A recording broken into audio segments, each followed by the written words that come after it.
seria interessante a gente falar, porque como você vai ali numa cena de crime, ou você tem algumas informações sobre o criminoso que não foi pego, obviamente, claro, crime, um assassinato, por exemplo, ele pode ter sido cometido por uma pessoa, entre aspas, normal, que numa situação especial, uma circunstância muito específica, ela foi lá e acabou, uma briga, alguma coisa assim, acabou matando uma pessoa.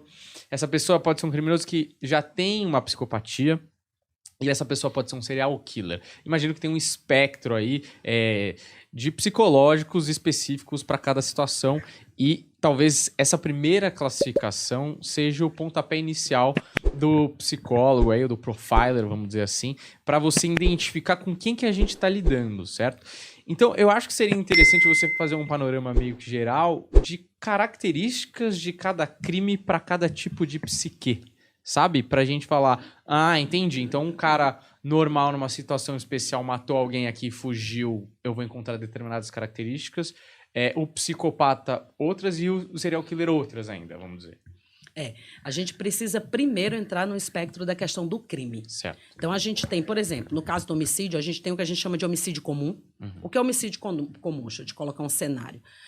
Pessoas que geralmente bebem, né, discutem, um mata o outro na frente de outras pessoas, já se sabe quem é a vítima e quem matou. Esse indivíduo, ele foge do local e vai ser procurado. Esse é um homicídio comum. Esse coloca as estatísticas lá em cima. Mas a gente tem aqueles homicídios diferenciados, como, por exemplo, o caso do serial killer. Esses caras que estão impregnados, né, e atribuídos de questões psíquicas e comportamentais, e aí se definiu diferentes perfis para esses indivíduos. Ou seja, o primeiro, aquele homicídio comum, é uma questão de apreensão, né? Não é uma questão tanta da investigação. Certo. Já aquele cara que tu não sabe quem foi, tu encontra um corpo no matagal, aí esse é o tipo do crime que vai demandar uma investigação de fato e mais forte para se descobrir quem cometeu aquele crime. Então, quando eu já sei quem cometeu o crime no homicídio comum, geralmente o pessoal do criminal profiling, né, dessa parte comportamental, não trabalha com isso. Já se sabe quem é, né? Agora, quando não se sabe quem cometeu o crime, aí a coisa pesa, né? Ou então, quando tem alguns atributos bem específicos, como, por exemplo, assassino em massa também, que a gente já conhece o perfil do assassino em massa, né? Tem coisas bem definidas no perfil. E no caso do serial killers, né? Essa ciência, ela identificou 4 tipos, tá? Que são comportamentos, diferentes comportamentos, que é o tal do perfil. Então, a gente tem o visionário, o missão, o hedonista e o poder. O visionário, como o próprio nome diz, nesse grupo estão aquelas pessoas que eles têm psicose. Porque a maioria dos serial killers não tem esse problema. É um grupo pequeno que realmente ele mata porque Deus mandou, o diabo mandou, né? E ele imagina coisas, e aí a cena do crime dele é bem específica. Geralmente muito violenta, geralmente ele não tem cuidados com a cena, ele está agindo num surto, em geral, né? Já tem o outro, que é o missão. O missão, ele não está longe da realidade, ele não tem problema de psicose, mas ele atribuiu a ele próprio uma missão que geralmente é exterminar algum grupo específico.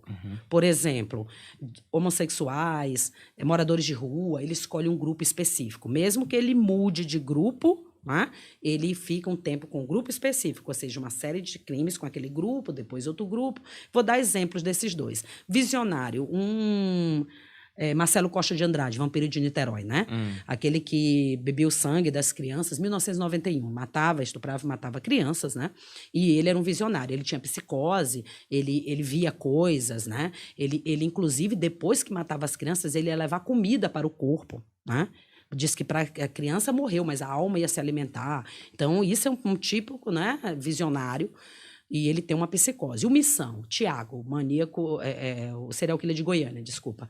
O Tiago, ele começou matando, quando se descobriu os crimes dele, ele matava mulheres jovens nas paradas de ônibus, né, na rua, mas depois se descobriu que ele também tinha matado moradores de rua e homossexuais. Então percebam que ele escolhe um grupo. Na cabeça desses caras, na fantasia desses caras, que é a tal da mente criminosa, que a gente sempre fala, né, que na realidade eu costumo dizer, são mentes criminosas. fantasiosas, porque são vários tipos de fantasias, nunca uma é igual à outra. Então, esse Missão, ele fantasia que ele está fazendo um mundo melhor, né? Na cabeça dele, doentia dele. Ele não gosta desses grupos, ele acha que a sociedade não deve ver com esses grupos, ele vai exterminar esses grupos, tá? Esses dois, eles têm diferença dos outros dois. Porque esses dois aqui é o que a gente chama de matança rápida. O que significa isso? Ele chega, mata, vai embora e pronto, né? Eles não são tidos a tortura, eles não são tidos a outros, por exemplo, ficar várias horas com a vítima, não são muito tidos a isso. Aí os outros dois, que é o hedonista e o poder, hedonista, como o próprio nome diz, hedonismo é prazer, né? Então é aquele do prazer sexual. E esse é o mais comum. A gente vê, por exemplo, Maníaco do Parque é um hedonista. Ted Bundy, né? Se a gente pegar um fora, é um hedonista. Então, esses caras, eles, na realidade, querem saciar um prazer sexual, né? E por causa desse prazer sexual, eles vão matar. Por quê? Porque eles sentem muito mais prazer quando eles estão matando alguém, tá? Por isso que no momento que ele mata a primeira vez, ele sempre vai matar, porque ele só vai alcançar o prazer sexual quando ele está matando alguém. Né? É diferente, ele não vai ter prazer sexual quando ele não está matando. Então, ele, inclusive, dentro do perfil deles, eles começam a não ter mais envolvimento com outras pessoas, sexualmente falando, e eles se concentram muito naquilo. Esses são os mais, assim, comuns. A maioria dos serial killers é hedonista, né? E esse tipo é o tipo mais bizarro. É aqueles que a gente vai ver coisa absurda. Por quê? Porque, por exemplo, uma tortura serve para eles como um ápice, né, para alcançar um ápice no prazer sexual. Então, eles vão aumentando. Em cada tortura daquela, por exemplo, queimar alguém, mutilar alguém, arrancar os órgãos genitais, isso dá cada vez mais prazer sexual. Então, por isso que ele vai aumentando no nível de brutalidade, de maldade. E o poder é aquele cara que se sente muito poderoso em ter a vida de alguém nas mãos dele. Não envolve sexo, ou seja, pode envolver ocasionalmente. Se ele tiver lá 20 vítimas, ele pode ter sexo com uma, diferente do hedonista que vai ter com todas, ou pelo menos tentar ter, né? Então, o poder tá centrado nessa questão dele se sentir super poderoso sobre uma vítima suplicante. Um Pedrinho Matador, por exemplo. Tá? E o poder é interessante, eles têm ações específicas. Por exemplo, o poder ele mata com as mãos. É aquele cara que pega a cabeça de alguém, torta e pronto, como o Pedrinho Matador fazia, né? E assim por diante. Então, existem essas classificações e a cena do crime vai variar de acordo com cada direcionamento desse e com cada tipo de personalidade dessa.